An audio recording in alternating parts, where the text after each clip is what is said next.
approximately 10:05 with Alabama A&M head coach Connell Maynor. Thank you for your patience. We'll be back momentarily.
Yeah, we need to.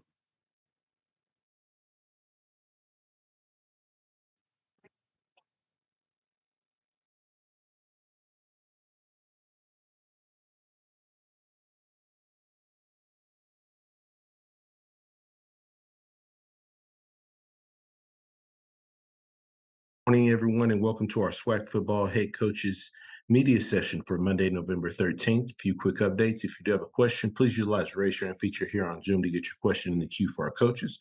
Please limit your questions to one initial question, potentially a follow-up question. If we do have additional time allotted in our coaches' availability, we will work our way back to get additional questions answered. Please ensure that your lines are muted unless you're actively asking a question, and please wait to be called upon prior to asking your question. With that being said, happy to be joined by Alabama A&M head coach Maynor. Coach, first and foremost, as always, thank you so much for taking some time to join us. If you could please start us out with an opening statement recapping your team's most recent outing versus Bethune-Cookman. Yeah, we went down to Daytona. Knew those guys were going to play hard. Coach got those guys playing hard first year and trying to get those guys to buy in and, watch the tape on them and knew they played hard. And knew we was going to go down there and play well, and we didn't. We got off to a good start. It was up 14 zip and then 14-7. Uh, Had some timely plays on defense where they was driving, trying to tie the game up, and we got some turnovers. But weren't able to execute on offensive end and take advantage of those turnovers and put some more points on the board and kind of widen that gap. And so they defense, take your hats off to them. They played great. They kept their offense in the game. And then the offense got going. And we actually, one of the quarterbacks got hurt, and they put another quarterback in and started running the ball on us. And we weren't able to stop the run. I think they scored 21 points in the fourth quarter. So it was still uh, a very tight football game for 3.5 quarters. And they kind of got away from us the last half of the fourth quarter where they scored 3 touchdowns, all running, wound up, rushing the ball for 400 yards. And anytime you do that, of course, you can't win the game. So very disappointing loss, but again, you got to take your hats off to Bethune-Cookman. They did what they had to do. They won the football game. They played hard and they played great. So we got to move on to Valley this week. Got a short week. We played them Thursday night at our place. So we got out there a little bit this morning, and we'll practice again tomorrow and Wednesday, and get preparation to playing a good Valley team. They recognize what they want to be, but they play hard, and if you're not ready to play, they'll beat you. They beat us last year. They play, so we know what they're capable of. So we got to be ready to play this Thursday night. So we got 2 more days, and we'll be ready. Appreciate those opening comments, Coach. We'll now up the floor for questions for Coach Maynor. If you do have a question, please utilize the raise your hand feature to get your question in the queue. Currently taking questions for Coach Maynor with Alabama A&M.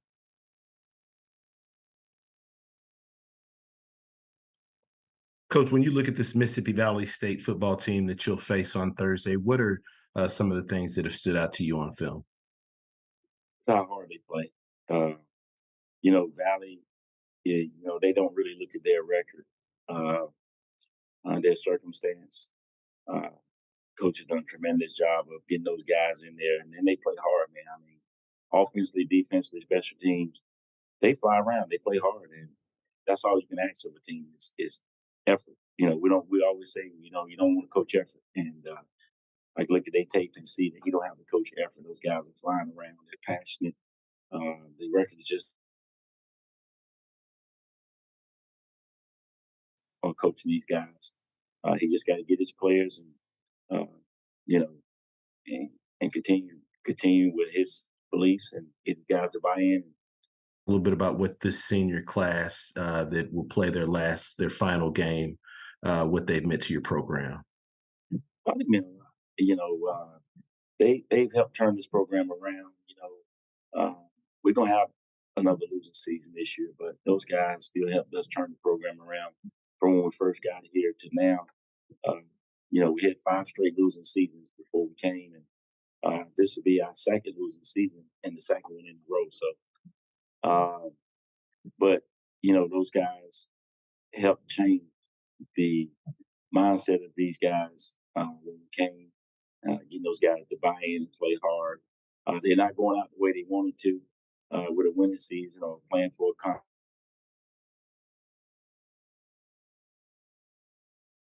we end Yeah. every time we break it down, we end it champions. 1, 2, 3 champions. And I told them, we might not be a champion in the SWAC on the football field this year, but you can be a champion father, a champion in the classroom, a champion brother, a champion son, a champion nephew, whatever it may be.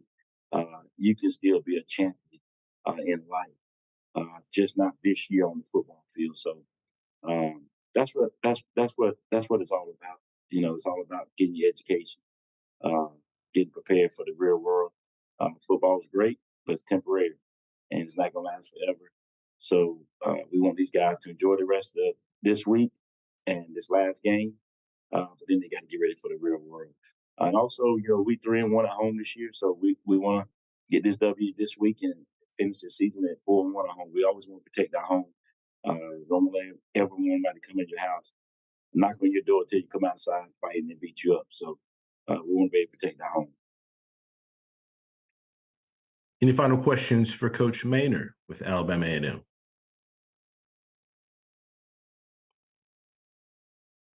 All right, Coach, as always, we appreciate your time. Look forward to speaking to you again next week. Yes, sir. Thank you.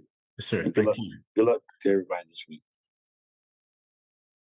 All right, we're going to go to Alabama State here momentarily. Coach Robinson's availability will begin at approximately 10:15 Central. Appreciate your patience. We'll be back momentarily.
All right, once again, if you do have any questions for our coaches, we ask you please utilize the raise your hand feature to get your question in the queue. We ask that you please limit your questions to one initial question, potentially a follow-up. If we've got additional time allotted and our coaches' availability, we'll work our way back to get additional questions answered. With that being said, happy to be joined by Coach Robinson with Alabama State University. Coach, obviously, first and foremost, thank you so much for taking some time out of your schedule to join us. If you could please start us out with an opening statement recapping your team's most recent outing versus Mississippi Valley State.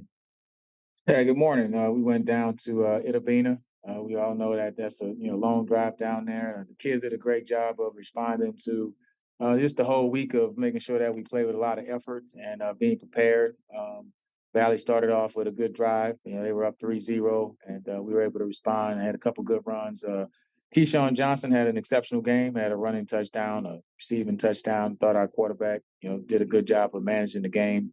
I thought both teams played extremely hard. The score was 20-3 at half, and after that, we couldn't do much else offensively. I thought those guys played extremely hard the entire game, never gave up, and felt like we were somewhat in control of the game. But also, had they scored one more touchdown, it'd have been a tough game getting down to it. So, good job with us. Going down there, getting the win in a tough place to play. And Coach Wade talked to him after the game.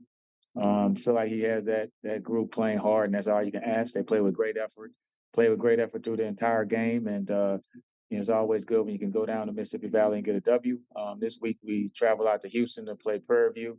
We know they have a lot to play for, coming off a big win, and so we just want to focus on Alabama State and try to get one more SWAC win. Whenever you play a conference game, it's always going to be tough, especially on the road. And so that's our motto going into this week. Appreciate those opening comments, Coach. First question goes to Charles Bishop. Morning, Coach. Good morning. How's it going? I'm doing well. I wanted to ask this question. Prairie View's put together a modest 2-game win streak, but in terms of how they've looked over the past couple of weeks, is there a position group or is there individuals who have stood out that you have paid attention to on film?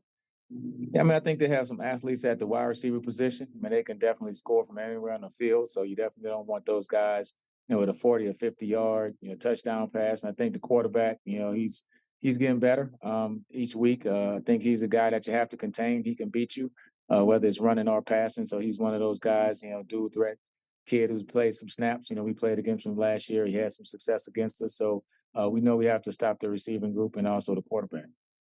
For you get an opportunity to come back to the Houston area where you're tremendously loved and things of that nature. Any sort of special things that you're looking forward to with regards to coming back to Houston? Well, I think, going to Prairie View's campus, it's a great drive from Houston to there. Beautiful campus, great location, stadium's great. So it's just a great place to have a SWAC football game. So other than the football game, that's pretty much where my attention is going. All the other stuff can wait till January, but right now we're going down there to try to win one football game. No doubt. Thank you, Coach. Absolutely. Next question goes to Dr. Cavill. This is Kenyatta Cavill, Dr. Cavill's inside the HBCU Sports Lab. You can let it down. We can go get some steak. You don't have to worry about the game. Yeah, well, I catch you in January, but no, it's Houston is a really good city. It's been good to me. I'm gonna still love your blue guy and everything, but for this week, you got to stay a little bit more focused for us. I certainly understand, and I expected that would be your answer. A true coach at his craft. With that being said, offensively, you've been able to really balance what your defense has been able to do, attacking all season. One of the top out there, not just in the SWAC, but FCS level. So this game that you had against Valley, talk about the balance that your offense get some things done to go along with that defense. Well, I think, every season you kind of go into it saying what's going to be the strength of the team. You have expectations. My biggest thing, special teams is always the most important. You can't kick, you can't win. And then defense, then offense. That's just, maybe a little old school, but that's kind of where I was brought up with football.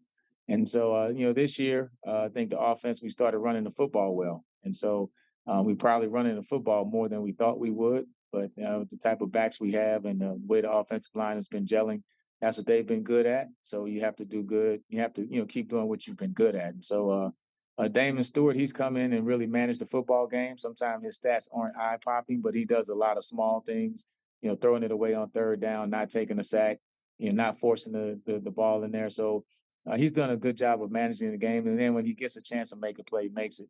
But at the end of the day, special teams and defense is really where we've been hanging our hat at this year. So that's what we know that can travel. That's just a lot of it playing effort. Making tackles is a whole lot of want to.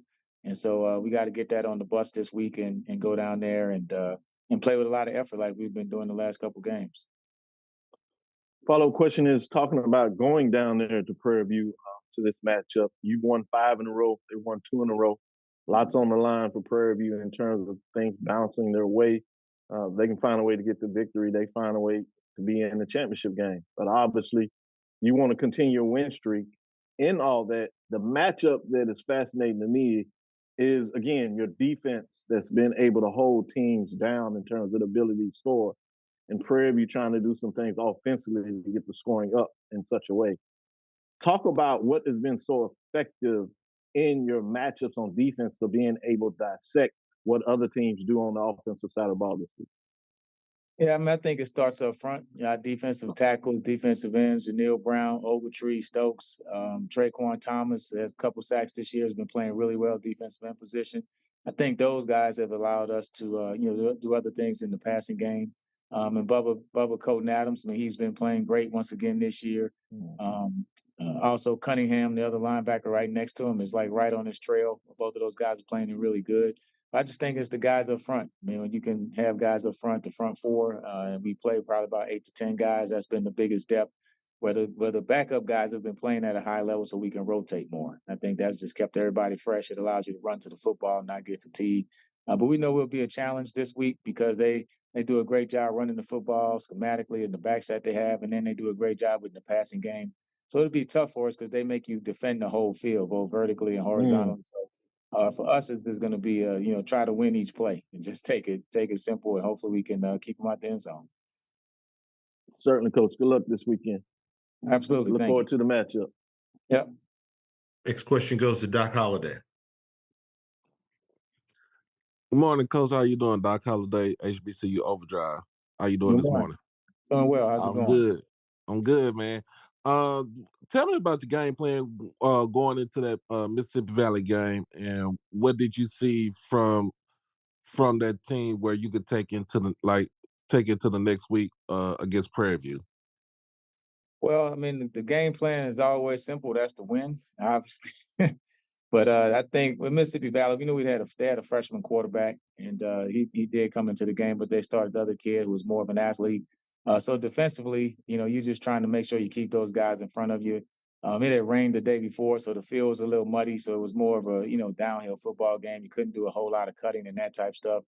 So after that, it was just a matter of trying to get up. And I think once we got a lead, the offense was a little conservative. Trying not to make a mistake. And it's a tough place to play. You just want to get out there with a W. You don't get extra credit for style points. So we were just trying to finish off the game with a win, and they kept playing hard the entire football game. They always do. And so for us just to get it to zeros on the clock with a win, that was the biggest thing. And I'm proud of the guys for making that happen. I appreciate you, Coach. Absolutely.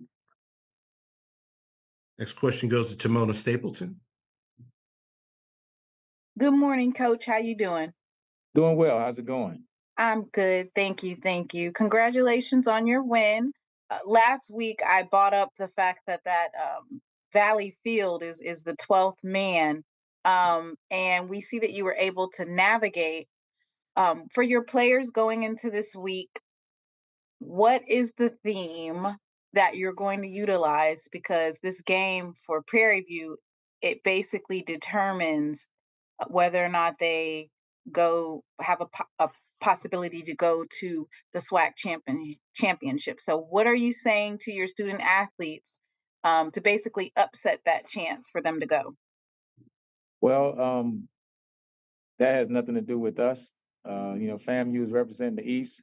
Last year we were 6-3 and we lost the last 2 games. So our job is to finish the season off and try to win one more football game. And so that's our goal, is to go down there and try to win. It means just as much to us as it does to Prairie View. We only get 11 chances a year to play a college football game. This is one of them. And so we take all of those pressures. So we're going out there to play 100% to try to win the football game. And I know, Bubba McDowell, he's going to have his guys keyed up and ready to play too, because they have an opportunity to do something great this year. And so it's going to be a good SWAC football game. But I think this game means the same to each team. So I don't think it means any more to Prairie View than it does to us, or vice versa. Thank you, Coach. Absolutely. Coach Robinson, as always, we appreciate your time. Look forward to speaking to you again next week. All right. Thank you, guys. Appreciate it. Thank you.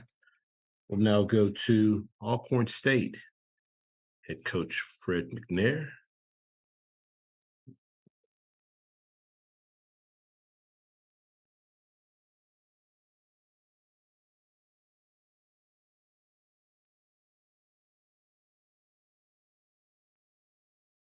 All right, we're going to try to get Coach McNair on. We do appreciate everyone's patience. We'll be back momentarily.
All right, we're attempting to reach out to Coach McNair. We do apologize for the delay. We will be back as soon as we're able to make contact with him. We do appreciate everyone's patience. We'll be back momentarily.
All right, we're still working to reach Coach McNair with Alcorn State. If we are able to get in contact with him, we'll move his availability to 12:05 Central after Jackson State's availability at from 11:55 to 12:05. We'll move Coach McNair's availability to 12:05 Central if we are successful with reaching him. We will be back here at 10:35 with Coach Woodie with Bethune-Cookman. Thank you for your patience.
All right, once again, for all of our media participants, if you do have any questions for our coaches, please utilize the raise your hand feature to get your question in the queue. We ask you please limit your questions to one initial question, potentially a follow-up question. If we do have additional time allotted in our coaches' availability, we'll work our way back to get additional questions answered. Please wait till you're called upon prior to asking your question. With that being said, happy to be joined by Coach Woodie with Bethune-Cookman. Coach, first and foremost, as always, thank you so much for taking some time out of your schedule to join us. If you could, please start us out with an opening statement recapping your team's most recent outing versus Alabama A&M. Well, I tell you, proud of the guys. Coach, Maynor came down, Alabama A&M, they started out on a run, 14-0. We had a slow start. We fumbled on a couple of possessions in the first quarter. Then shortly after the second quarter started, we put a 10-play, 62-yard drive and scored.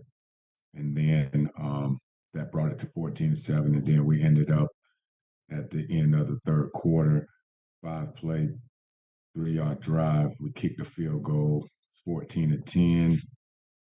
And then in the fourth quarter, we scored 21 unanswered points. And we ended up having 3 separate 100-yard rushers and really, finished well, something that we've been talking about all season with Walter, our quarterback, rushing for 168 yards, 3 touchdowns, running back Jimmy Robinson rushing for 137 yards, and then also Marcus Shaw, our freshman, that rushed for 111 yards, 9.1 yards, carry, and then 1 touchdown. So, just really excited about, our guys, really putting it all together and finishing, the game, something that we've been preaching all season, and guys are pretty confident. Appreciate those opening comments, Coach. First question goes to Dr. Cavill. Kenyatta Cavill, Dr. Cavill's inside the HBCU Sports Lab. Coach, you really got going this week. Obviously, had to come from behind. That's happened a little bit this season. But when you started rolling, it started rolling. And you have a bevy of running backs, young running backs, sophomores and a freshman that you mentioned that really got going. Total of 412 yards that you mentioned, but 3 ball carriers over 100 yards in terms of this matchup. Simmons with 165, Robinson the third, I should say, and Simmons the third, 137, and Shaw. at 109. 4 touchdowns.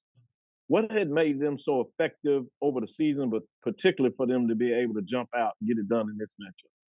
Well, those guys have been running hard, throughout the year. Obviously we had, injuries that was hampering us from game to game. But, I contribute the offensive line for, coming together, making the blocks that they needed to make. And then, our guys getting the ball after the second level and really finishing, those runs.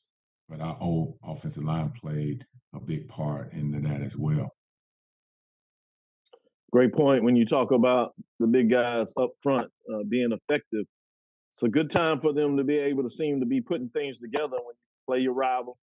This weekend, FAMU, that is top of the conference, number 1 ranked team in a lot of people poll ranking, and FCS top 10 team. Talk about that matchup in the rival and having a chance to get it going, and what do you need to do to slow them down on the offensive and push forward on the defensive side of the ball?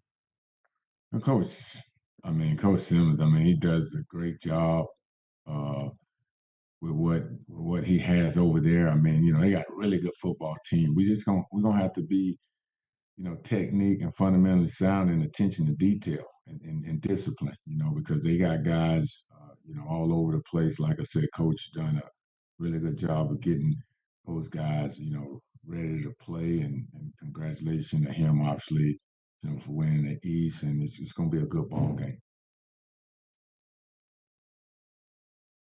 Thank you, Coach. Good luck this weekend. Look forward to the matchup. Thank you. Next question goes to Perry Daniels. Congratulations, Coach, on a winning streak, 2-game winning streak. Good job. Thank you. Coach, talk to us about the maturation of your team from the very first game of the season to today. Well, I tell you what, going through, went through 4 quarterbacks throughout the season, and those guys, obviously, you play the game, right? So you play the game, and sometimes, you're healthy, and sometimes you're not. But just to see the maturity of those guys, sticking together, having love for each other, just not letting their teammates down. I think they've been fighting throughout the whole season, and we're not making no excuses, blaming no one. I've seen a transformation of those guys, attitude on, just finishing, not just showing up, but wanting to finish, every play. And we don't talk about more victories, but our guys, they've been playing consistent. And then we finally, which was really good, on senior day, to put it all together again. But I just think that we played solid on offense, defense, and special teams. I think this was our best showing, in all 3 aspects. It wasn't perfect, but we saw a lot of grit. We saw a lot of guys straining for each other. And I just think throughout the season, we've actually been seeing these guys getting 1% better each day. When you see that, then there's hope. And we're just putting our head down each week and putting these guys in situations that they need to be in, and those guys are responding. Just for example, we had a big drive, 8-play drive, 99-yard drive. And those are the situations that we put our players in almost every day. Just to see the fruits of the labor, and to see those guys transferring the things that we're teaching them and putting them in positions and practice, and now you see it in the game. It's just a good thing to see that these guys are starting to understand the details of why we do things. We're not just out there just doing them. Now, it's always a reason why. So they're starting to understand that, and it's really been good throughout the season. Obviously, in first year head coach in the SWAC, man. Really good football. Just really honored to be a part of the SWAC and trying to develop these young men. And Coach, you took this job really close to the season, late in the hiring process. Talk about your staff and the work that they've put in to get the team to where they are today.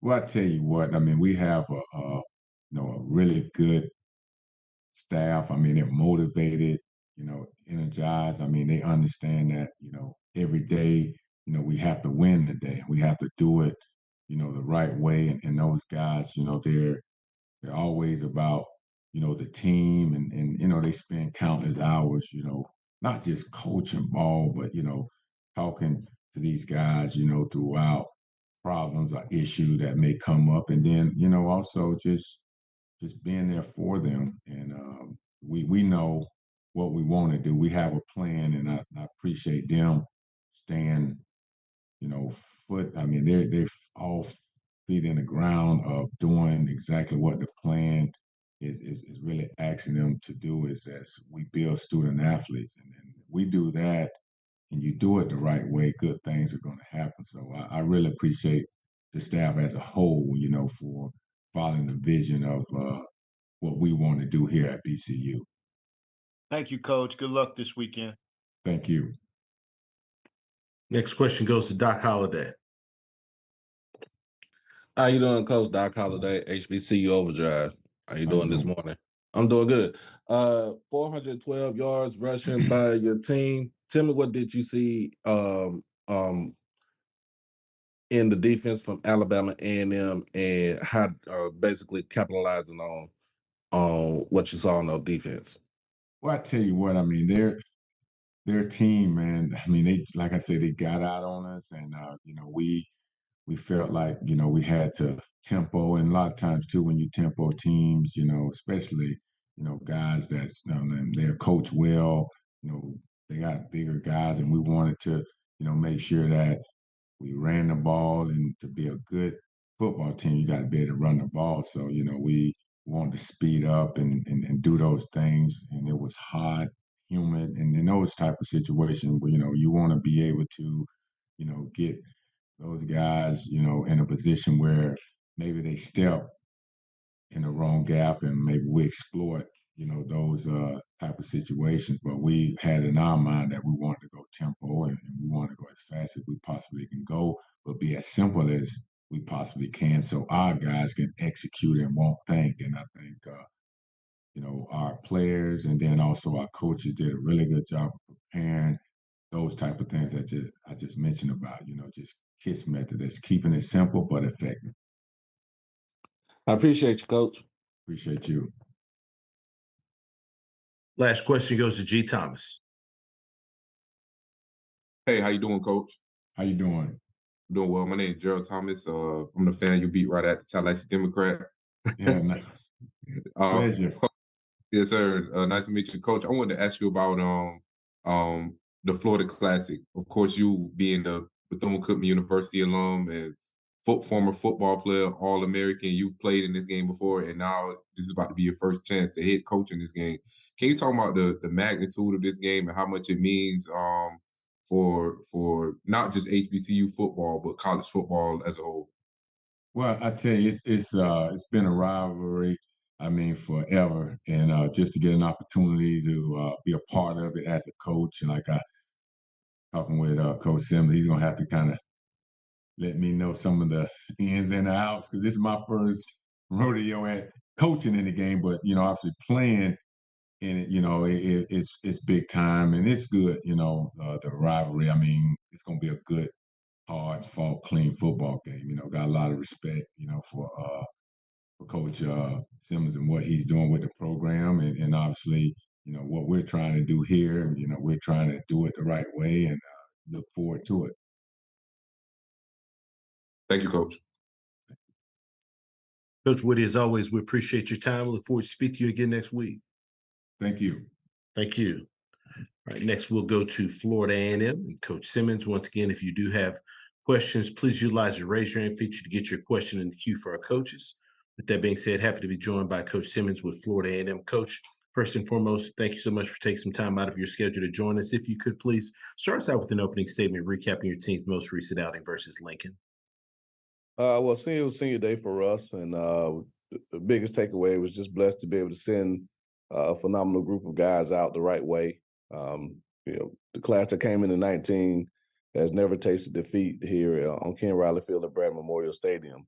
Of the entire group that we celebrated, only 4 of those guys have, and that was the 4 that were with us in our first season in 18. So just to be able to see where the programs come and send those guys out the right way was the biggest takeaway from this past weekend. And we took care of business, and obviously now all of our attention goes down to Orlando, to the Florida Classic, obviously the biggest game of the year, a game that everyone has circled on their calendar.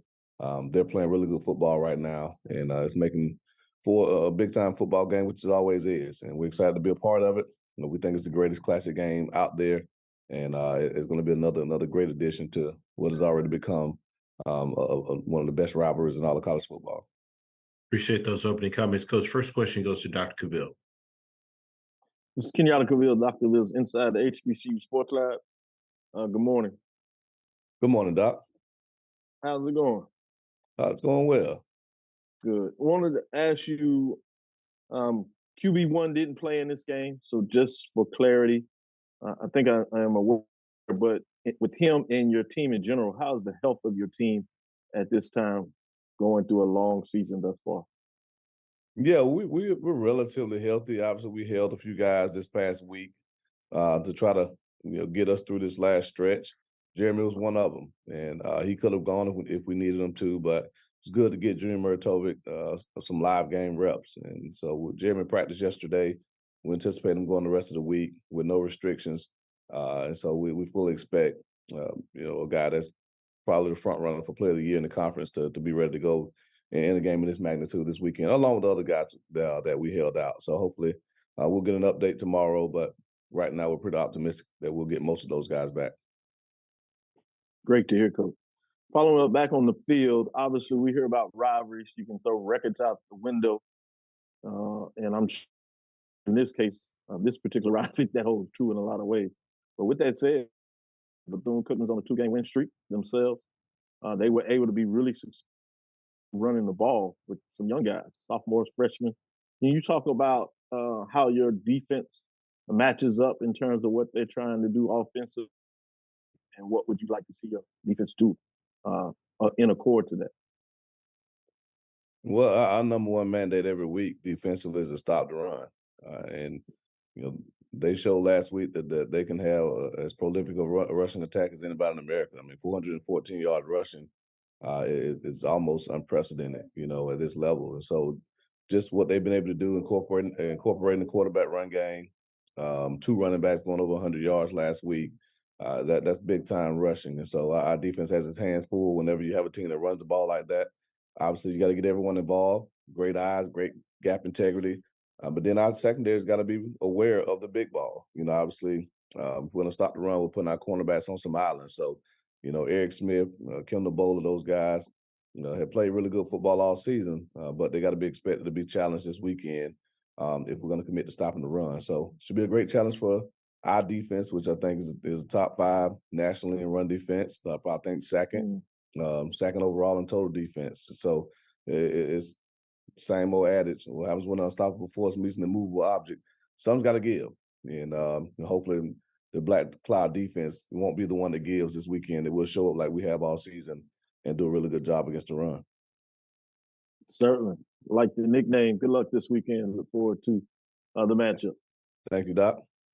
Next question goes to Doc Holliday. Coach Willie, how you doing? Doc Holliday, HBC Overdrive. Hey, Doc, doing well, man. How's it going? Man, I'm doing good. Tell me about the Florida Classic.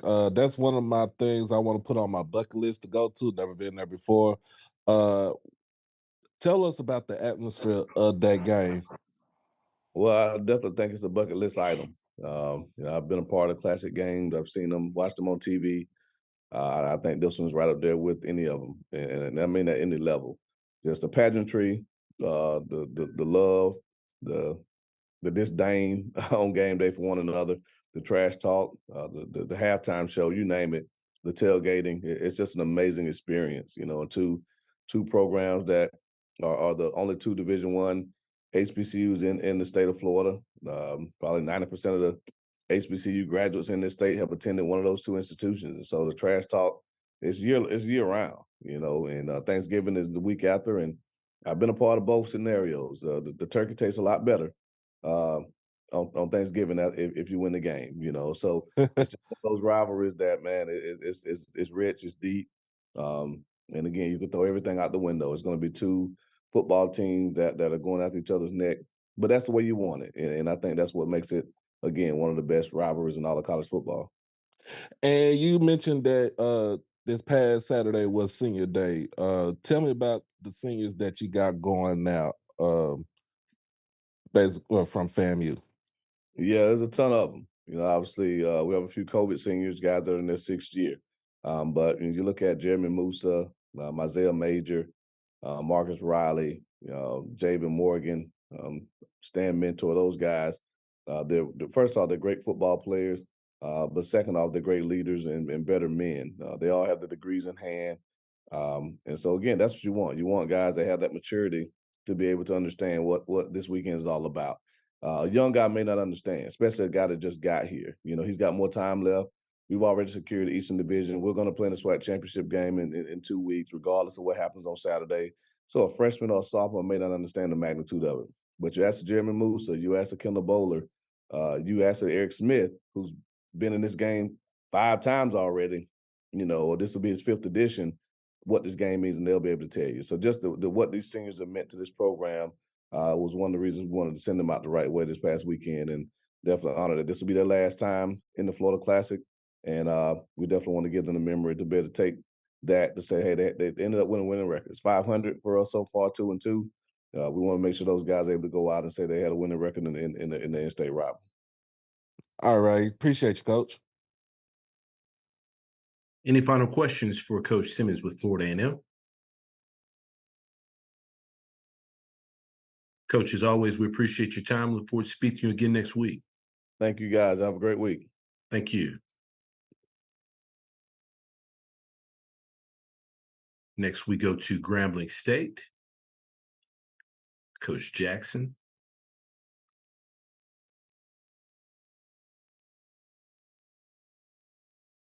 We'll pause momentarily. We appreciate your patience.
Once again, if you do have questions for our coaches, please utilize raise your hand feature to get your question in the queue for our coaches.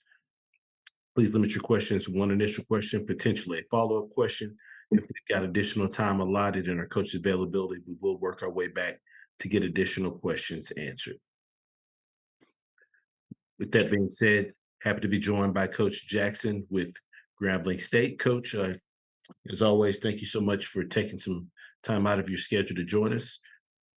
Coach, I do apologize. Let me just make sure this connection is stable. Give me 1 second. I apologize. Okay.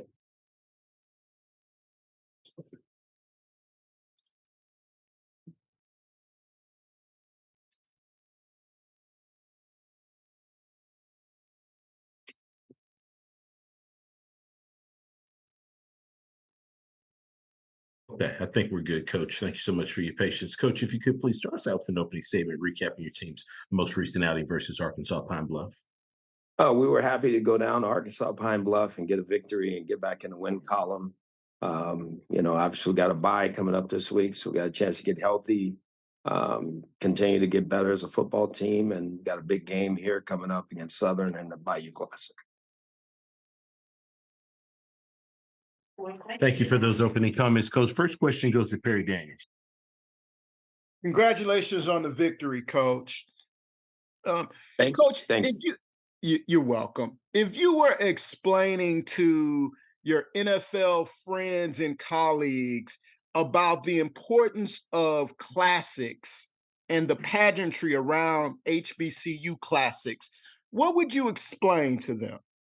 I would tell them it's like the week of the Super Bowl, because there's a lot of functions that go on during the week, just like their big game, and that it's an unbelievable event. These classic games are really special, and I think the teams that play in them, they love them. They love playing in them, being a part of them, because I think it brings out everything. It brings out obviously the culture, obviously, but it brings out people from both sides, and it's a tremendous event that's being put on. And like I said, the things that go on during the week, it really rivals what the NFL does all week before their big game. And the Bayou Classic is kind of the granddaddy of them all. We're kind of used to this game determining who represents the West in the SWAC. It doesn't have that appeal this year. What would you say to folks that are still considering coming to the Bayou Classic to watch Grambling play Southern? And to me, you throw the records out in these games. Obviously, these are two very historic programs that have always been at the top, as you said, of the West. They're good football teams, good teams on both sides, in my opinion. Great universities, and it's a chance for you to see, the Black experience at its best. And I think the schools, the football teams, the staffs, both sides, the bands, I think everything that's going to be on display is something that I think everybody want to be a part of. Thank you, Coach. Next question goes to Doc Holliday. Coach Jackson, Doc Holliday, HBCU Overdrive. How you doing today? Good, buddy. All right. Yes. So on you played the game on Friday, which is kind of unusual for y'all to play before, not playing on a Saturday. What were some things that you saw in Pine Bluff that you kind of exploited on the offensive side? And what did you tell your defense to go out there, what they need to see in this football team? No, I think after the first drive, they went down and scored. I think our guys, started playing really well on defense. I think, again, guys needed to play their gaps, get off blocks, keep their eyes on their keys, and play good football. So I thought we started to do that on defense. On offense, it was just playing to our plan. I think we had a hell of a plan. I think our guys executed, and we were able to score the ball. And at the end of the day, that's the most important thing. You got to be able to score, whether you're running it or throwing it. And I think our playmakers made those plays. And for this coming up, well, you won't be playing this weekend, but you'll play next weekend. You have scenarios in the West where who would be the team to represent in the West for the SWAC championship game. I know you told your team, you could tell your team, like, we could ruin somebody's Thanksgiving holiday. How do you keep your team to be to not buy into all of the hype? Well, I think we're part of the hype. Last time I checked, I think we're still alive too. I mean, there's all kind of scenarios that are out there, but I think for our football team, the most important thing is we just want to go win and have a winning season. And it is the Bayou Classic. What better way to finish the season if it is the end of the season, standing on the podium and raising that trophy? So, as you said, it's the granddaddy of them all in the HBCU space. We're going to be a big part of it. Southern will too, and we want to go win this game. Appreciate you, Coach. Sure. Currently taking questions for Coach Jackson with Grambling State. Final questions for Coach. Coach, as always, we appreciate your time. Look forward to speaking to you again next week. Thank you. Thank you. Bye-bye. All right, next, we'll go to Arkansas Pine Bluff. We're a few minutes ahead of schedule for Coach Hampton's availability. We'll be back at approximately 11:05 Central. Thank you for your patience.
All right, once again, for all of our media participants, if you do have any questions for our coaches, please utilize the raise your hand feature to get your question in the queue. Please limit your questions to one initial question, potentially follow-up. Got additional time allotted in our coaches' availability, but we'll work our way back to get additional questions answered. That being said, we go to Arkansas Pine Bluff and Coach Hampton with the Golden Lions. Coach, is first and foremost, as always, thank you so much for taking some time to join us. If you could please start us out with an opening statement, recapping your team's most recent outing versus Grambling State. Obviously, we started out the game well, went down and scored. We had a great game plan. Got a stop, got the ball back to our offense, and they stopped us on like the 3rd and 9. Had a good screenplay call. Yards short, we ended up punting, and then we got them in position.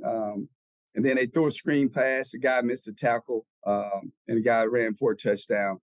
And then obviously we kind of went back and forth. We had a safety. We snapped the ball to our punter, went right through his hands for 2 points. And then I think at halftime the score was like 15-7. We came out after half. We got to stop right away and didn't do anything with it. Punted it back, and they made a couple good runs, tail back, went up 22-7 somewhere along in there. We ended up getting back in the game. It was 29-14. Got a couple stops in a row. Offense couldn't do anything. And the score was 29-14 with 6 minutes in the game. We got the ball, and we throw an interception, and they get 2 late touchdowns. So obviously we had a chance to win the game. They didn't do anything we didn't cover with the kids, but they made some plays. So that's that. First question goes to Tanner Spearman. Good morning, Coach. Wanted to ask you about Rico Dozier. I mean, he's led the conference in tackles all year long. What does he bring to this defense, and what makes him special as a player? Rico's just a good football player, but obviously we on the field too long. We don't want Rico to lead the conference in tackles. That don't do us any good. We'd like to be able to score touchdowns, keep him off the field, keep him fresh. But he has done a good job, Tanner. He's one of our better football players. He actually played Mike linebacker, man. We got about 2 linebackers. We're down a whole lot of players, have been for about 5 weeks. We just don't say nothing. So we got one more game. So Rico played Mike, and he did a tremendous job. He's just a really good football player, loves the game, loves his teammates. He's been trying to play some safety. So every time somebody goes down, he volunteers to play that spot. So, but he's a really good football player for us, and excited to have him on our team. And then one more game this season, this Saturday at Texas Southern. What kind of mindset do you need your players to take into this game against a Texas Southern team that, coming off that win yesterday, is going to be feeling pretty good about themselves? I'll be honest, man. Texas Southern may be the best team. I mean, we've played all year. Athletically, the quarterback's good. The running backs, I think he's all-time lead running back in Texas Southern history. Man, the receivers are really good. They run routes angry. They attack the football angry. They block on the edge. The O-line is good. And so it's a really, really good football team. I don't know how they only have, maybe 2 or 3 wins, but they're a really good football team. And we all know Alcorn is a really good football team, and we just saw what they did to them. So our guys, we had a meeting yesterday. They understand what's at stake. It's the last opportunity to play for the Golden Lions. It's the last opportunity to go represent UAPB, and then it's the last opportunity to go represent your family legacy on the back for the 18 guys that won't have a chance to play it again. So we'll be motivated. That hasn't been an issue all year. It's just guys need to, lock in and be consistent in their technique. The effort has been there, but at times we just lose focus and then, allow big play here. Even last weekend, a couple runs, they got good running backs, but, sometimes guys wouldn't have the correct leverage, and those guys they're really good running backs, and they made us pay for it. I think, Coach. Next question goes to Dr. Cavill. It's Kenyatta Cavill. Dr. Cavill's inside the HBCU Sports Lab. Good morning, Coach Ham. Hey, morning, Doc. How you doing?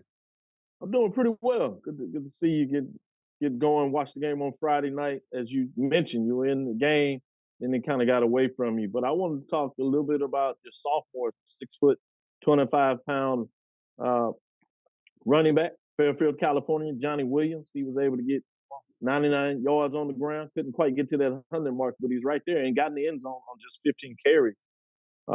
Had a pretty good game in a lot of ways. What are your thoughts in terms of him and how he continues to build, particularly as a young player in this conference?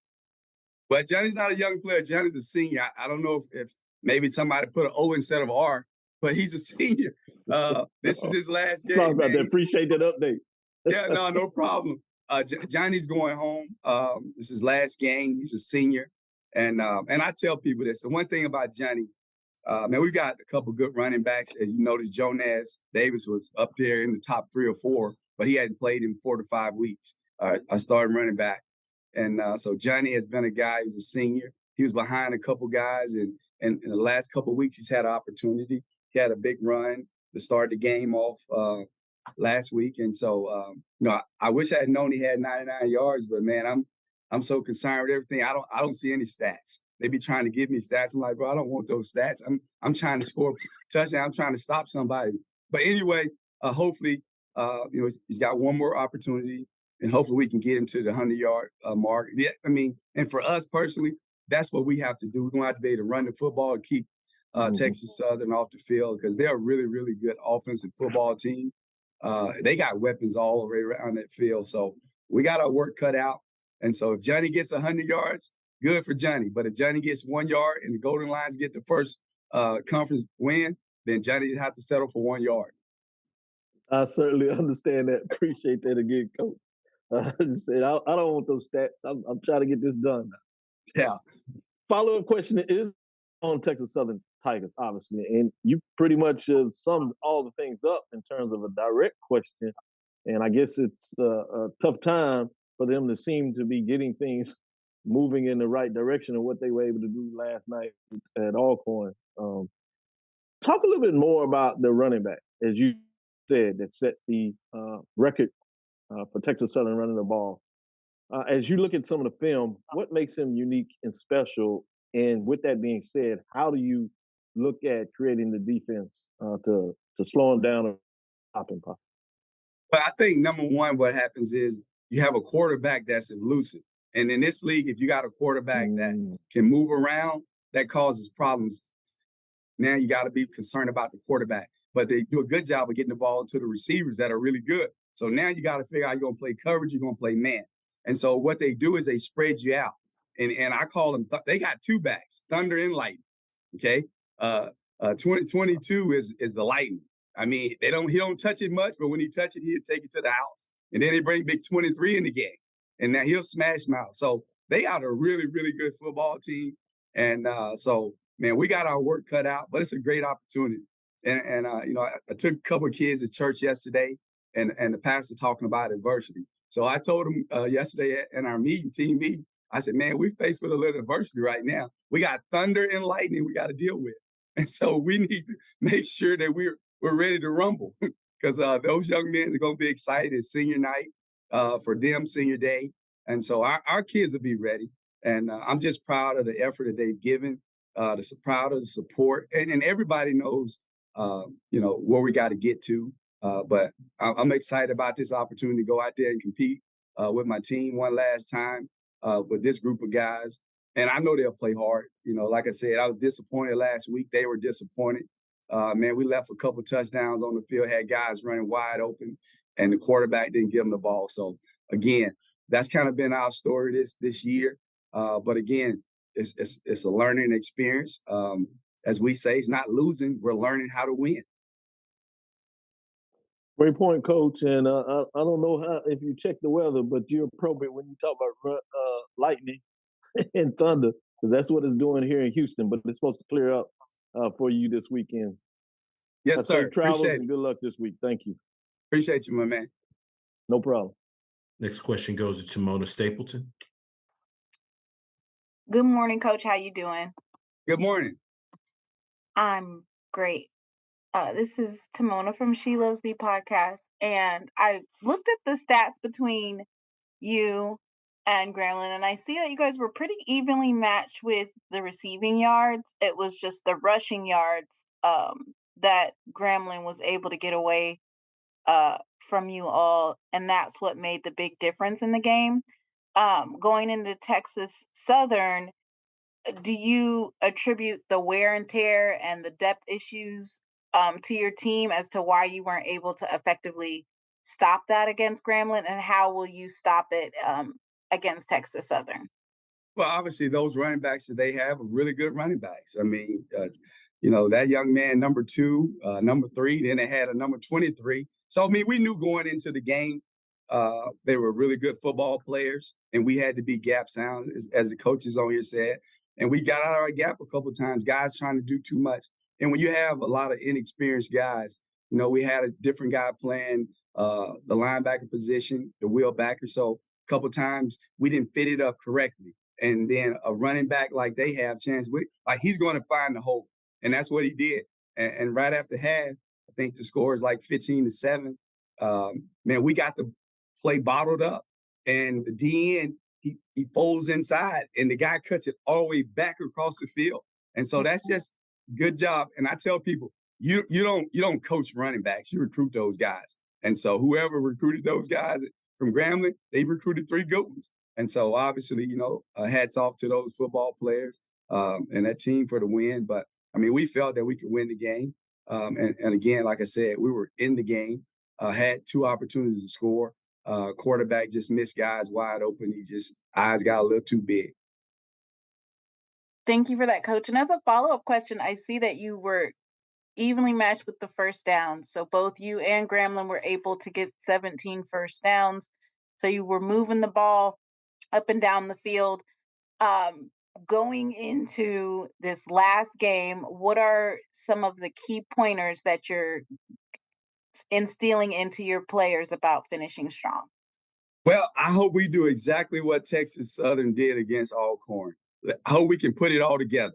I mean, because if you look at the Texas Southern team, I just watched play Alcorn. Like, that team has been really close every game, and everybody knows like this league is a hit or miss. You're talking 3 or 4 plays, and so hopefully our guys and we'll put it all together on offense, defense, special teams, and we can get the win.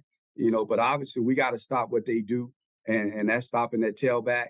That's stopping that quarterback and those receivers. So if you got any suggestions, can you just email them to me at hampton@uapb.edu, and I'll be sure to take that up.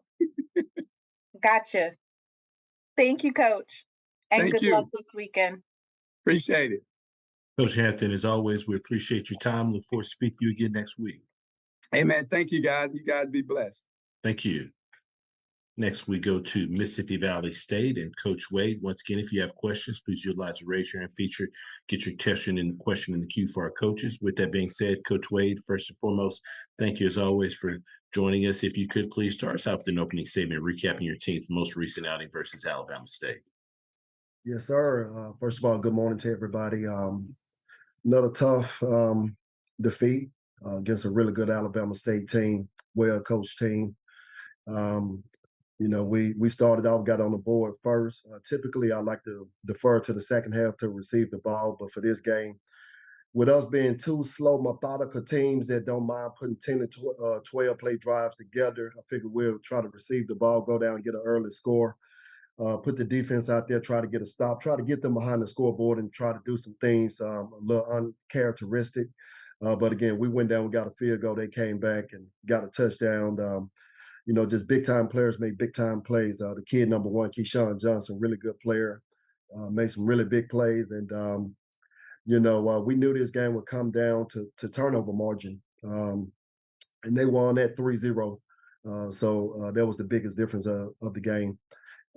Turning our attention to Alabama A&M, another good team who's really tough at home, big physical team, long athletic team. And we're playing them on Thursday night. Looking forward to getting down there and getting after those guys. Appreciate those opening comments, Coach. First question goes to Dr. Cavill. Kenyatta Cavill, Dr. Cavill's inside the HBCU Sports Lab. You talked about getting the ball first, trying to get things going, knowing that this would be a low-scoring game, I should say. With that being said, how did you feel your defense played in terms of at least keeping you in the matchup to see if the offense could keep going? Man, first half, we gave up some explosive. We shut them down second half. Second half, I think they had 6 possessions. At least half of those possessions, we was able to get them to go 3 and out. So defense played well. Our defense always played well enough to keep us in a game. So, hats off to the defense. I think our kids, our program, this university, have gotten intoxicated off of, people just saying how hard Valley play. I think it's been to our detriment. I think people think here at Valley, if you play hard, then that's good enough. But again, just not executing at a high enough level is what we're focusing on. So we're trying to change the mindsets when it comes to that. Because our kids play extremely hard, but I think every kid that play college football should play hard. I mean, you playing Division I FCS ball in the SWAC, playing hard should almost be a given. But we're just not executing at the highest level on both sides of the ball, and that's what we're gonna continue to focus on. Thank you, Coach. Makes sense, and I'll consider that as I move forward to make sure I change my vernacular as Valley gets going and changing things. I see it coming. With that being said, you go on the road, and you certainly get to change that on the field. You get a chance against Alabama A&M in this last SWAC contest. Talk about what are some things that you want to see your team do this week to move us from media, particularly me, in terms of using that terminology. The team played hard, but putting up points, defense doing what's necessary to get the victory. Oh, no offense. I think it fits because that's the one thing that you see is guys playing extremely hard. But we changed that by executing at a high level, and that's going to be our focus. It's been our focus all year. Just kind of, just doing all these little things right that we continue to preach. And we talk it every day and see guys starting to get a little bit better at it, but we trying to undo some things that's been going over here for decades. So, I know some of the problems we have didn't happen overnight, so we know they won't be fixed overnight. But again, we just going to continuously just try to keep preaching and teaching the right things. And, we think we're going to get this thing turned around. And like I said, Alabama A&M, man, that's a tough place to play. It's just something about going down there. It's tough. I mean, those guys are physical. So, coach is going to have those guys ready to go out there coming off a loss against Bethune. So, man, it's going to be a great challenge, but we're looking forward to it. Thank you, Coach. Andrew, if we have time, I would like a follow-up after Doc asks this question.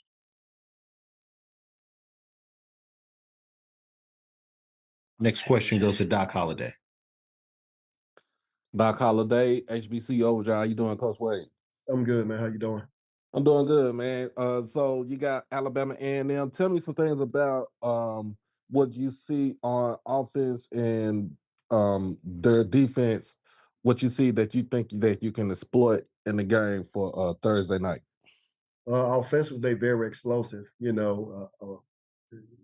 hadn't seen a lot of people stop Alabama A&M. I see Alabama A&M getting in their own way just with some turnovers. I think they're a really good offensive team. Defensively, I mean, they're really good. They sound the one thing that jumped off, and I'm sure coaches are addressing as just a lot of missed tackles. Is that's why Bethune was able to rush for all of those yards. Just a lot of missed tackles. So those are things that can get corrected on their side. So I'm sure that's something that they're working on. But we're just gonna go out and do what we do. We're gonna be very aggressive. Last game of the season, so we're not gonna leave any stone unturned. And one last question. I know it's this past weekend was senior day for your squad. Tell me about some of the seniors that you got going out.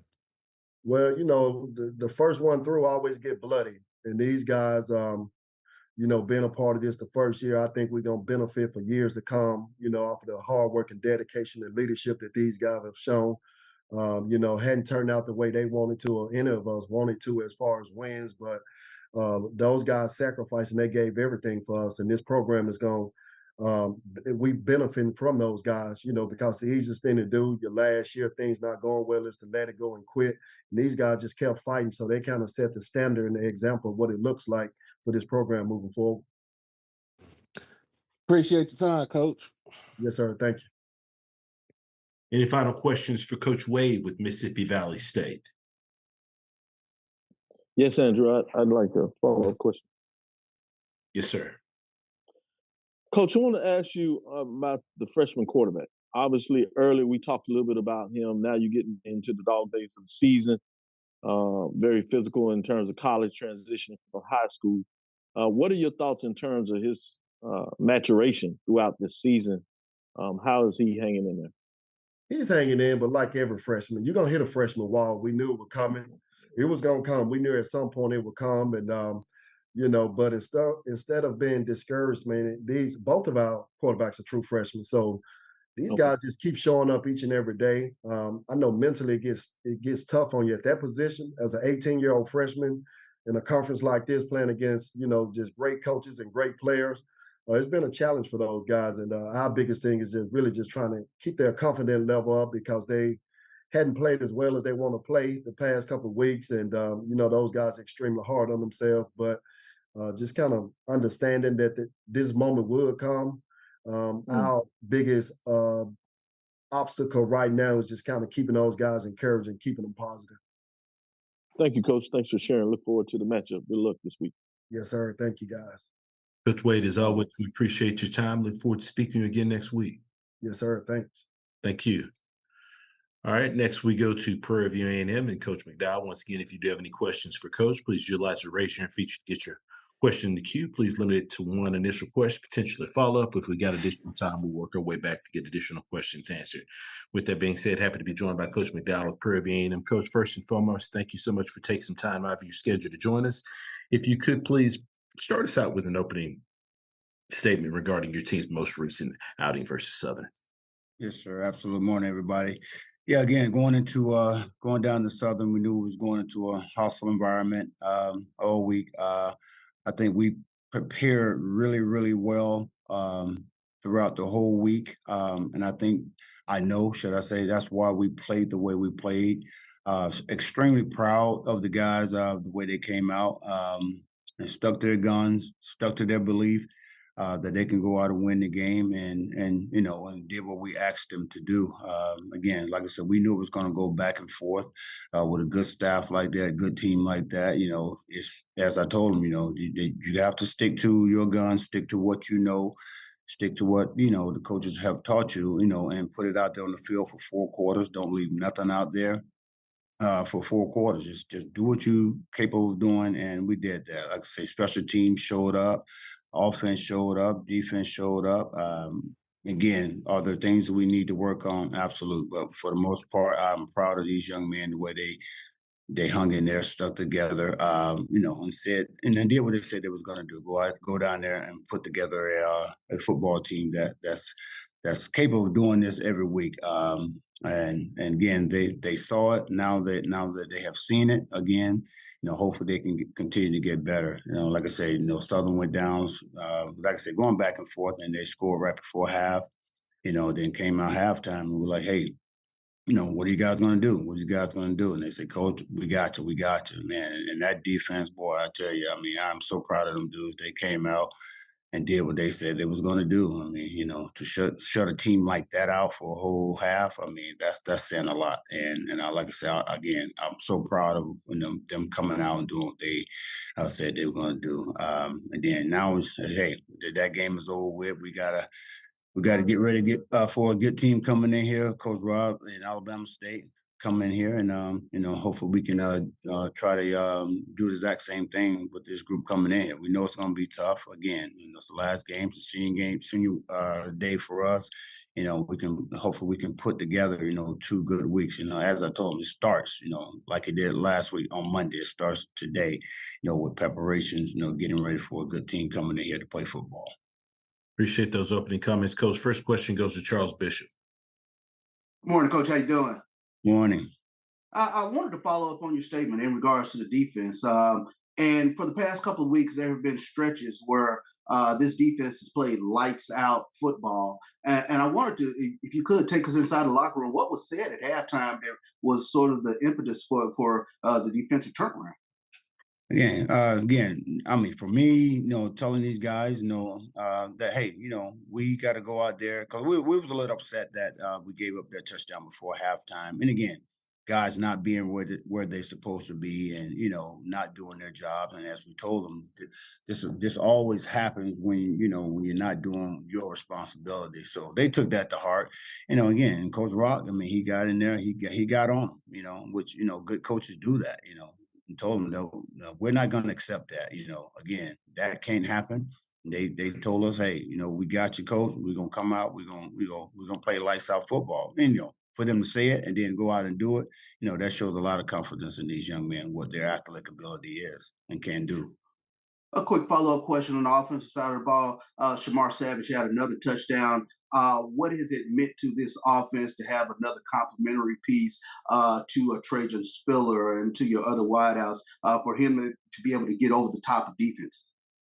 CB, we've been waiting on this young man to do his thing. And again, we knew that during the spring, when we went and got him, that he was capable of doing this type of job. He's very athletic, very big, could be a matchup problem for a lot of teams, for a lot of guys across from him. And again, it was just him getting out of his own way and him realizing that, he can do this, again, and all had to start with him. We believed it. We knew that he can do it, but, we believe in it and he's doing it. It's totally different. He has to believe it. And now that he tastes the success, he knows it can happen. So hopefully we can continue to get him going in the right direction, again, for this week as well. Appreciate you, Coach. Congratulations on the win. Thank you, sir. Next question goes to Lionel Mosby. Hey, Coach Bubba. Hope you're having a good day. So, Mo, what's going on, buddy? I am. Doing good. I actually want to ask you, just following up on the defense, the unit has definitely been showing so much improvement. This last game, the second half, 4 3-and-outs, 2 turnover on downs. Only gave up 57 yards, and 45 of those was on that last heave play. But talk about specifically Derek Ray Jr. and Jamal Marshall up front. Those guys have been such a big part, it seems like, of that unit stepping up. Just talk a little bit about what they've been for you this year.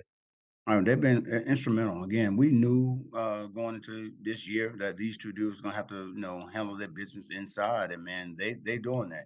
And again, early in the season, again, they had some things to work on. Wasn't doing exactly what we wanted them to do defensively, but we know that they have the capability of doing it. And again, I say again, it started from Monday of last week. The preparation, and as I challenged the coaches, like, look, I need you guys to help me out to get these guys motivated every day, not just Monday off Tuesday, come back Wednesday. No, I need this high energy every day. And they stepped up to that challenge, and I think, and I know for sure. That was one of the reasons why we was able to go into a place where normally you're gonna have issues with the crowds. Again, not on with a team like that, coaching staff like that. And again, yeah, we were going back and forth, but when it was time to step it up that second half, those guys did that, and those are the guys we rely on up front. Not only was with Jamal and D-Ray, but CJ Presley. He had 9 tackles. And lost. And those are the guys we depend on to get it going up front. If we can get those guys doing what they're doing week in and week out like they did this past weekend, we can cause a lot of problems for teams. That's awesome. Just one follow-up question. This team is in a very, very familiar position, right? Same position as last year, right? We had Valley with a chance to go back to the SWAC championship game. This year we got Bama State. In your opinion, how much does a win or loss in this game determine whether this season is a success or not, especially seeing that we're in the same position as last year? Well, we're not even looking at the loss part, to be honest with you. We going into this game to win it. We talked about it all season long, and again, just get these guys motivated to be where we are right now by the grace of God, and like I told them, I said, once again, when this opportunity to do something great, to do something good here at the university, and for you guys to set your legacy, this is the opportunity. So again, it has to start up again, should I say, this week, because again, even though, TSU had a great game this past weekend against a good team in Alcorn, and it put us back in position, to do some things. And and as I tell them all the time, guys, don't let people take away your opportunity. You guys were voted, way down the list at the beginning of the year, and I try to use little things like that to motivate them.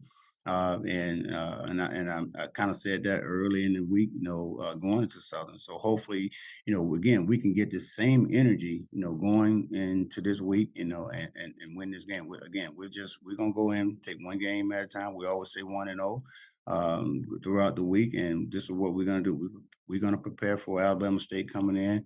We're going to try to come out with a victory. It's a senior night as well, so that should be added, enthusiasm to get these guys going for these seasons. Well, thank you so much for that, Coach Bubba. We will definitely be there to celebrate and to cheer you on. Get this win for PV Nation. See you later. Absolutely. Thanks, sir. Last question goes to Dr. Cavill. It's Kenyatta Cavill, Dr. Cavill's inside the HBCU Sports Lab. Good morning, Coach McDowell. Hope all is well, particularly on campus at this time. Everything's good. Appreciate it. Last week was essentially an elimination game in regards to what you wanted to get done in that matchup. You talk about the game. There weren't any individual superlatives, but truly in a lot of ways a team effort across the board. Big plays, defense, offense throughout the game that went back and forth. Talk about your team coming together to play that complementary football and to get big plays on and off the field.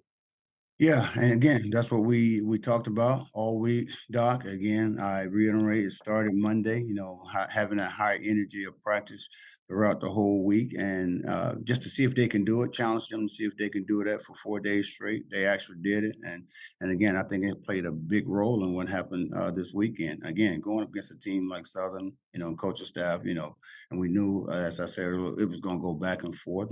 Which team that was going to play the best 4 quarters of football is a team that was going to come out on the winning side, and they knew. I mean, after halftime, like I said, they was a little upset that that they let Southern score, because again, they drove down and just guys not doing their job. And again, as I say, you don't do your job against good squads like this, things happen. They scored, but again, they took it upon themselves, Doc, to come out second half together offensively and defensively. Again, I think by far, Doc, first time that since I've been here that they've actually talked to each other at halftime and told each other that, hey, we got something on the line. This is what we need to do. We need to go out and do it, and they did. Were they perfect? Absolutely not. But it was good enough to do some things second half defensively. To give Southern some problems and and help us get the victory, because again, we left some things out there offensively, and but good thing that the defense was playing well at that particular time for that whole second half. Thank you, Coach. Another playoff game this weekend. Good luck. Look forward to the matchup. Yes, sir. Coach McDowell, as always, we appreciate your time. Look forward to speak to you again next week. Thank you, guys.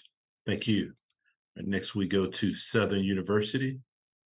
Head coach Eric Dooley. Once again, if you do have any questions, please utilize the raise your hand feature to get your question in the queue for Coach.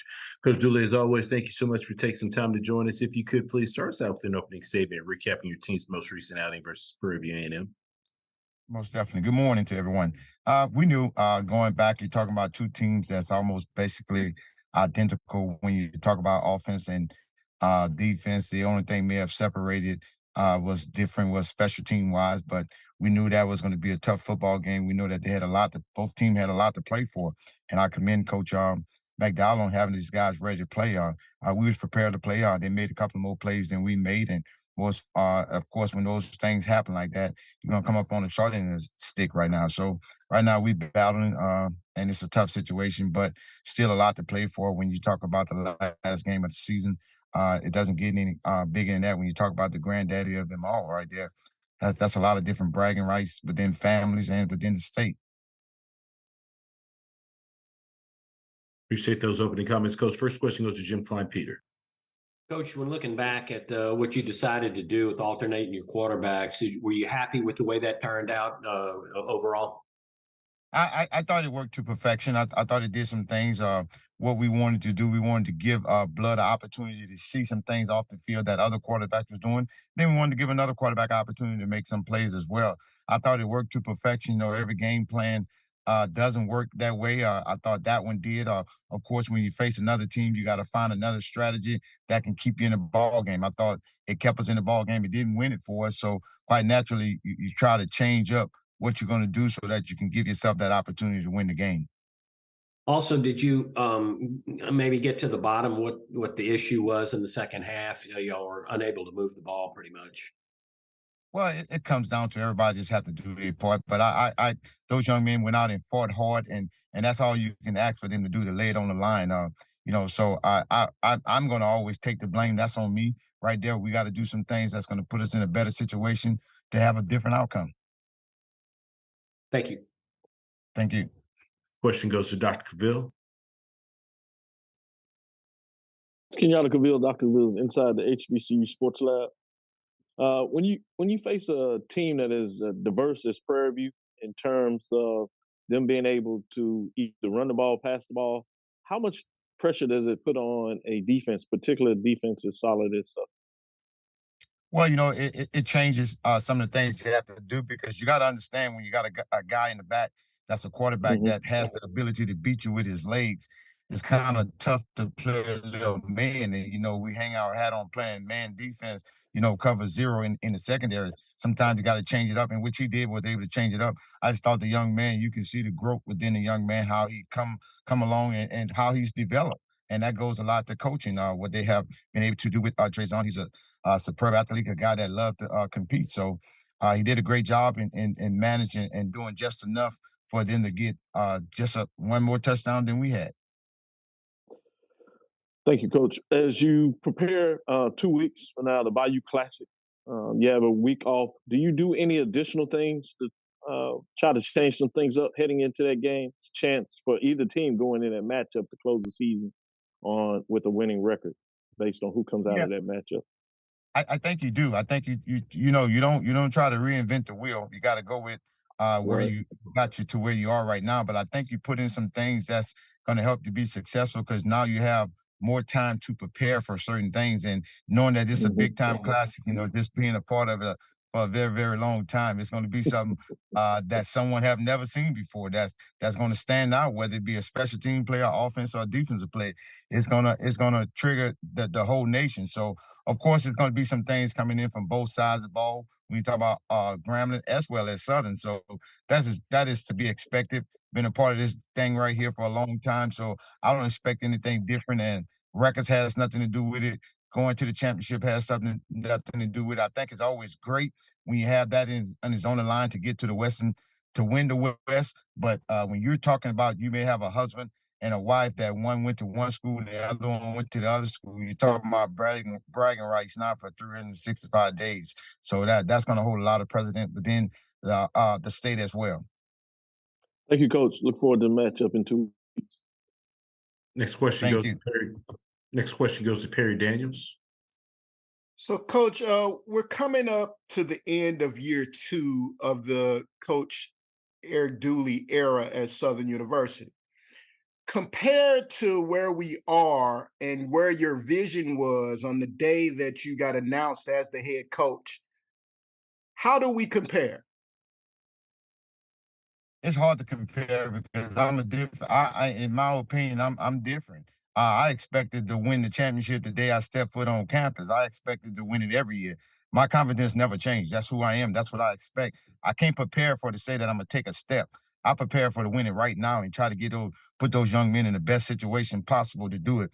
We came up short, very, very hurting right there, and that's on me. I'll take that. So you just got to continue to move forward, press towards that, and continue to work. You got to go out and recruit. You got to get those guys in. That's going to help you be successful, and you got to continue to grow the guys that are here to become a dominant football team. And Coach, you're graduating over 20 seniors off of this year's team. What is the message to them? Well, we talk about that when I first came in. I always tell guys, you're going to be a former football player longer than you're going to be a football player. So how do you prepare yourself for life? You got to understand you're preparing yourself for life each and every day. So that's why academics is so important. And I'm going to always preach that, have a wife that's been teaching for over 27 years. That's all she wants. She's concerned with the academic part of it. But we want to build quality young men to be successful regardless of what. I do have a different mindset. Everybody say everybody can't go pro. I say you got to be that 1 out of a million that can. But if not, I have taken care of my business. I have maybe 2 degrees in my hand that I can go out and be more marketable and be successful within this world today. Thank you, Coach. Thank you.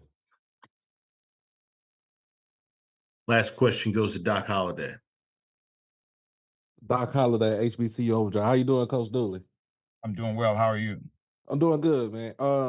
Tell me about the game on Saturday. Both teams was evenly matched as far as offensive output.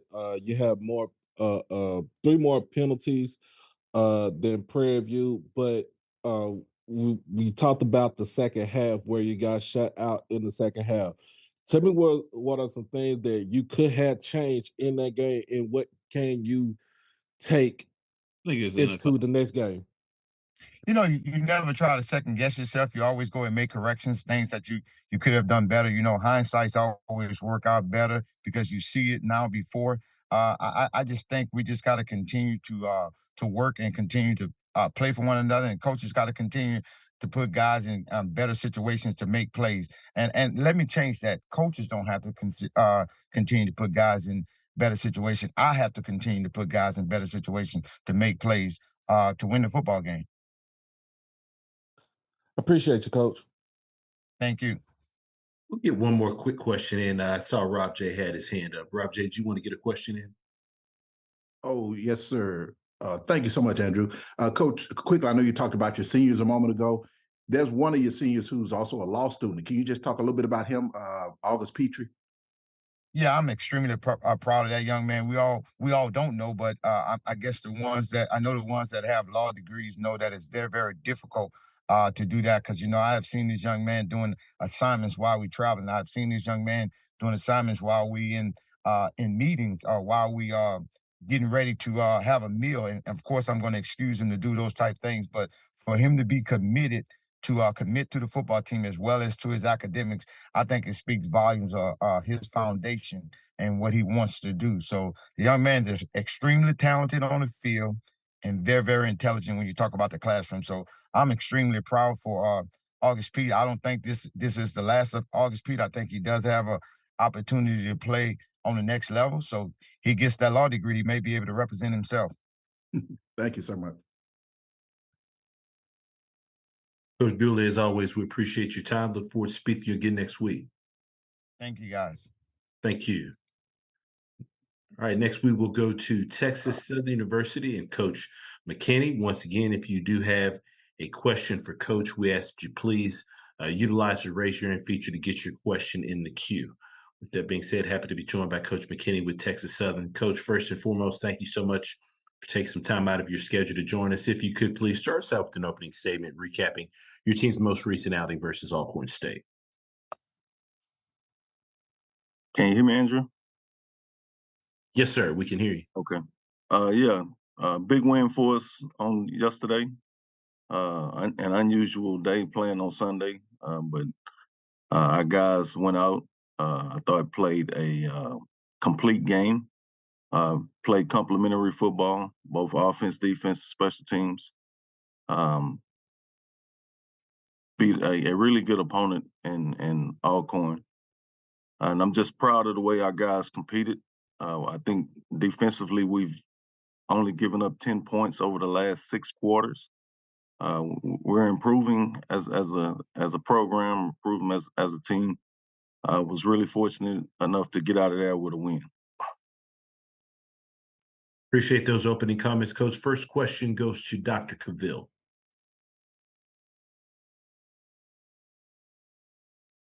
Kenyatta Cavill, Dr. Cavill, inside the HBCU Sports Lab. Obviously, team game, and the team played excellent all around, but it's hard to ignore Ladarius Owens. We talked about it, but if you would, again, just talk about his stellar play in this game, but not only in this game, all season long, 211 yards rushing in terms of what he was able to get done, a big, long rush that sealed it for sure in terms of 60-yard play that also set a record for Texas Southern University. Talk about this young man in terms of his talent, but also what we found out what he's able to do in terms of who he is off the field. Yeah, he's an extremely talented young player. who's been around since my first recruiting class. And you know, he's put our team on his back. You know, especially since we heard that Andrew wouldn't be finishing the season. He decided, you know, that he was going to put the team on his back and ridden him all year. But he's just a great person. You know, he's extremely coachable, does everything that the coaches ask of him to do, wants to do more. And he's just been an asset to the program. And I hope we can find a guy to replace him.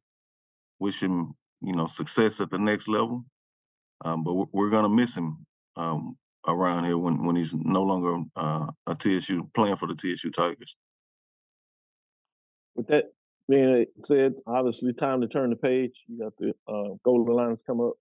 But talk about them in terms of their team and what you want to see Jace Wilson as he seems to be putting things together as you learn him. He learns Texas Southern in terms of the offensive things that you want to do in this last matchup. He was 17 of 20, 288, one touchdown. It seemed really to control the tempo of the game, particularly in that first half before the rain started falling. Talk about his ability. You want to see him in this last matchup. We're about to go against a really good Pine Bluff team. You know, they're extremely talented on both sides of the ball.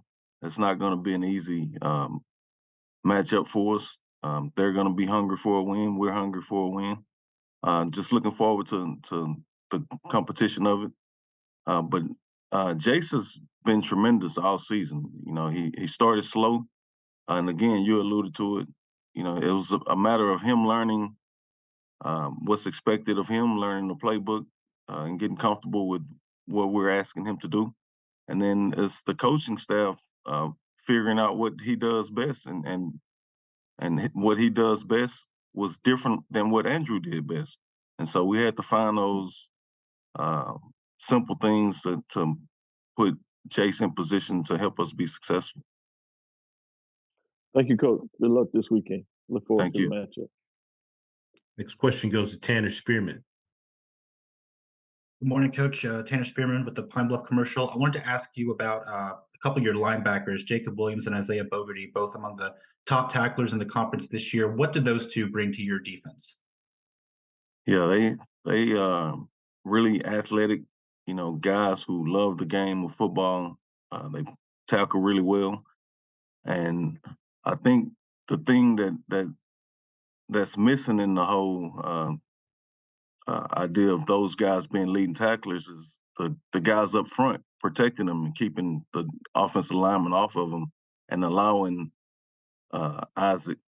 Jacob and Bogarty to run around and freely and make plays.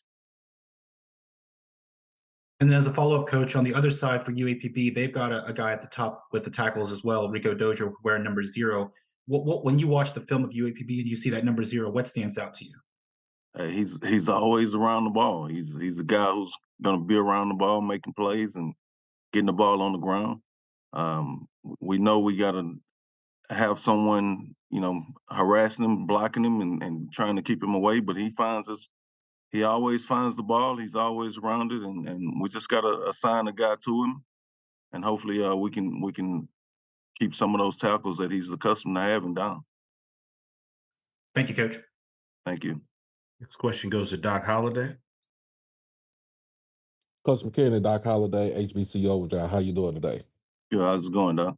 I'm doing good. Tell me about, so you had 10 penalties for 65 yards in the game yesterday.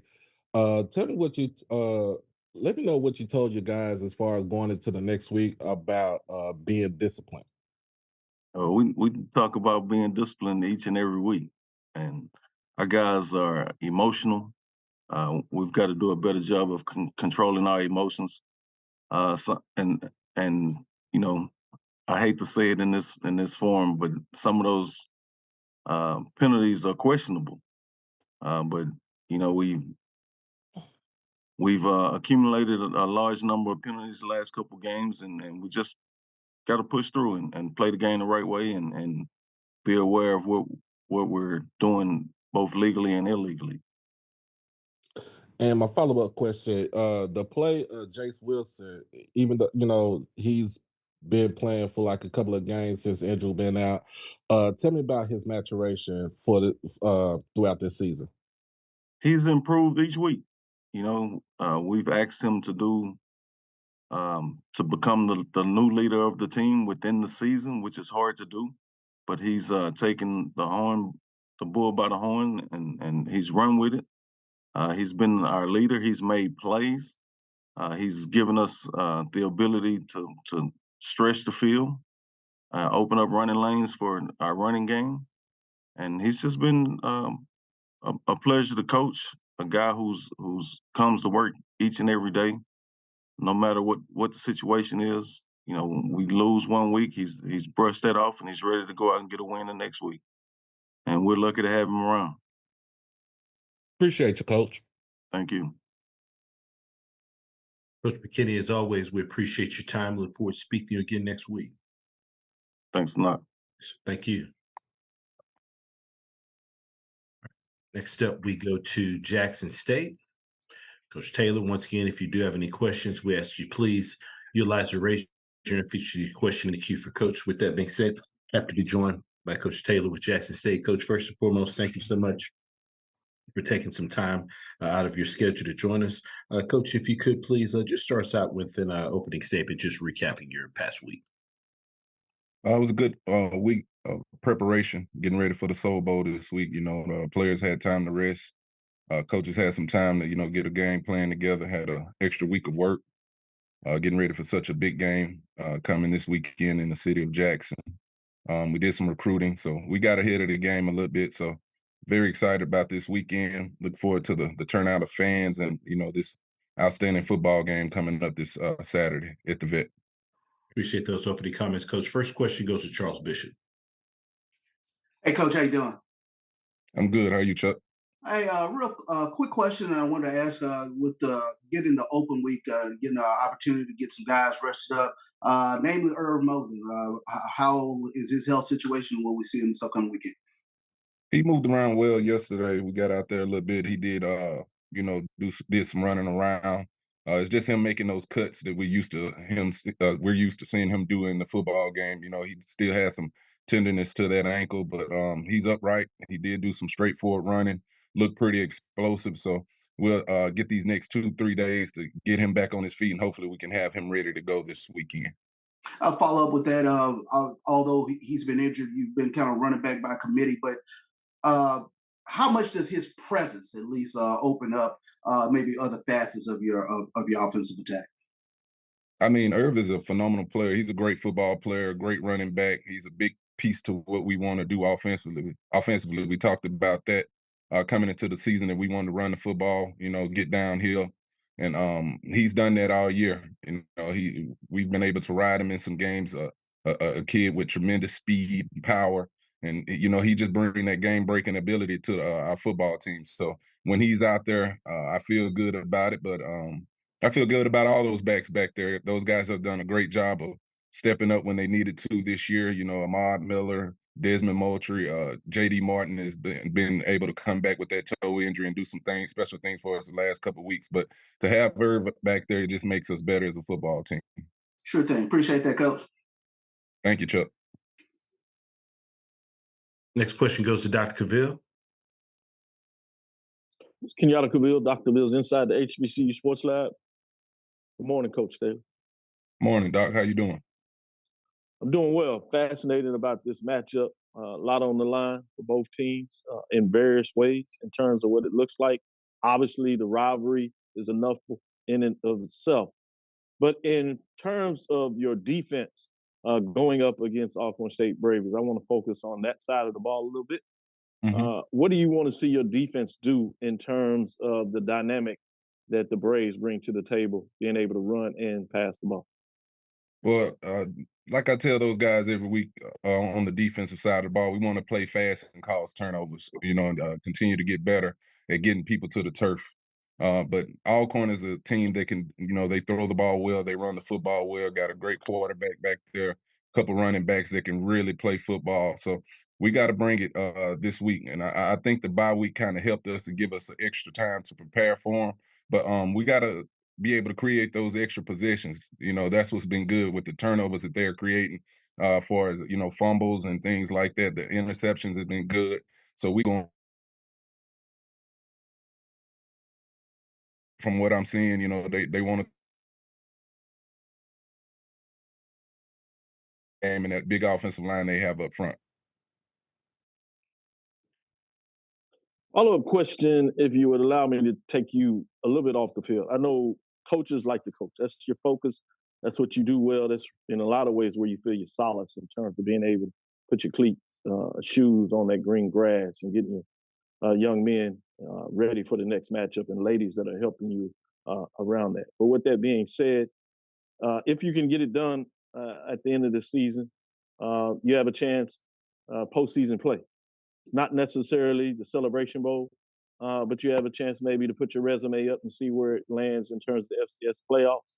I know you're focused on the SWAC, but on the other side, you had the MEAC huge upset of number one, North Carolina Central. They probably are positioned to potentially get a playoff bid if they win this weekend. What are your thoughts in maybe a rematch in terms of either hosting them there in the playoffs or going to Durham to play them in the playoffs in terms of that type of matchup in the playoffs? Yeah, I think that'd be a great deal. You know, two premier HBCU programs getting the opportunity to, what I say, run it back in a playoff type atmosphere. You know, a team that I got a lot of respect for. Coach Trey Oliver has done a great job over there with that program. You know, building that thing up from the ground, and he has a good football team. You know, they took a tough loss last week, but that's still a good football team. So to sit here and be talking about both teams potentially, you know, facing each other in the playoffs, that's a tremendous matchup, something that I would greatly look forward to. But we got our work cut out for us this weekend. We got to get through this one. And, you know, I know Coach McNair had those guys ready to go. You know, they're chopping at the bit after a tough loss on yesterday. So we'll get through this weekend, Doc, and then we'll see where the chips fall. No doubt. First things first. I understand, Coach, but I had to put it on the table. Okay, Doc. Appreciate you, though. No doubt. Next question goes to Doc Holliday. Doc Holliday, HBC Overdrive. What's going on, Coach TC? How you doing? What's up, Doc? How you doing? Man, I'm doing good. It is Alcorn week, and we all know, as you being a former player and as being an alum, what this week means for the university. Tell me, what have you told your guys about kind of not looking ahead towards, you know, the game, and just trying to keep it, you know, keep them focused?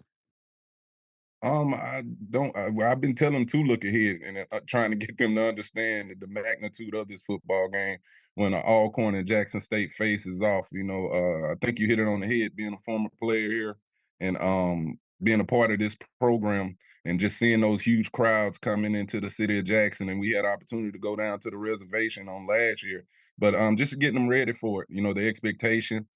This probably be the biggest crowd that we've seen all year here in the city of Jackson. So just getting them ready for it, keeping them grounded and understand, you know, we still got to go out and play good football. You know, both teams, like I said, are going to be well coached, very prepared. It's going to be an exciting atmosphere, great fans in town, you know. So it's a great rivalry. I'm looking forward to it. So I'm excited about my first Soul Bowl as head coach at Jackson State. And a follow-up question, Coach. With the win last week, this guarantee you that you, as a first-year head coach in the program's history, you have a winning record. Tell me, how does that, what does that mean to you? Oh, it feels good to be where we are right now, 7-3. You know, locked in with a winning football record. You know, it helps with recruiting. You know, you really start looking forward to the future here at Jackson State, and just know that I'm doing things right myself and my staff and the people around me. And we got something great to build on here. We got a lot of good players returning next year as well. You know, that's bought into what we're doing here, the culture we're building, and they're excited about the future here at Jackson State. Appreciate you, Coach. I appreciate you, Doc. Take care. Got time for maybe one more question for Coach Taylor with Jackson State. Final question for Coach. Coach, as always, we appreciate your time. Look forward to seeing you again next week. All right. Thank you, guys. Thanks, Coach. We'll now go to Alcorn State and Coach Fred McNair. Once again, if you do have any questions for Coach McNair, we ask you please utilize the raise your hand feature to get your question in the queue. With that being said, Coach McNair, thank you so much for taking some time out of your schedule to join us. If you could please start us out with an opening statement recapping your team's most recent outing at Texas Southern. Yeah, I just want to apologize first of all. This morning, I got up this morning, I had to travel back to Long, Mississippi, so I'm on the bus right now. I'm traveling back, but it was a great game. I thought that Coach McKinney had those guys ready to play. Quarterback did an outstanding job in the passing game. The running back had an explosive game. Offensively, we passed the ball pretty well, but we didn't run the ball as well as we expected. So special teams, we had flaws in the special teams, so we got to fix a lot of that stuff. But hats off to those guys up front, up at Texas Southern for doing such a great job of coming in and playing a perfect game. Those guys really play hard. We knew that going into it. I told my players it's just a matter of time, that those guys been in every ball game since they've been playing. So just a matter of time they had a breakout game, and it just so happened it was against us. So other than that, hats off to those guys. Coach McKinney, I did a great job with those guys.